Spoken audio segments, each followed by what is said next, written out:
চীনা নয় এমন কোনো সংস্থার হাতে গেলে ভিডিও শেয়ার করার অ্যাপ টিকটককে জাতীয় সুরক্ষার স্বার্থে নিষিদ্ধ করার কথা জানিয়েছিল জো বাইডেন প্রশাসন। আর আমেরিকায় এই সরকারি নিষেধাজ্ঞা কার্যকর হওয়ার আগে শনিবার সে দেশের গ্রাহকদের পরিষেবা দেওয়া বন্ধ করে দিয়েছিল চীনা অ্যাপ টিকটক।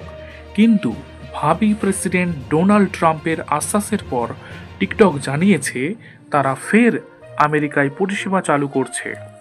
ট্রাম্প জানান, সোমবার শপথ গ্রহণের পরে একটি সরকারি নির্দেশিকার মাধ্যমে ওই অ্যাপ 90 দিন চালু রাখার সুযোগ দেবেন তিনি। তার মধ্যে টিকটকের বর্তমান চীনা মালিক সংস্থা বাইটান্স কোনো আমেরিকান সংস্থার সঙ্গে যৌথ উদ্যোগ গড়ে সেই সংস্থার হাতে অ্যাপটি তুলে দিলে কোনো আইনি বাধা আর থাকবে না, অর্থাৎ টিকটক অ্যাপটি চলতে পারবে আমেরিকায়। বাইডেন প্রশাসনের নিষেধাজ্ঞা বহাল রেখেছে আমেরিকার সুপ্রিম কোর্ট, কিন্তু ভাবী প্রেসিডেন্ট ডোনাল্ড ট্রাম্প এই নিষেধাজ্ঞার পক্ষপাতী নন। ওই অ্যাপ নিষিদ্ধ করার আইন অনুযায়ী চীনা নয় এমন কোনো সংস্থাকে অ্যাপটি বেচার প্রক্রিয়া এগোলে 90 দিন অ্যাপটি চালু রাখা যেতে পারে।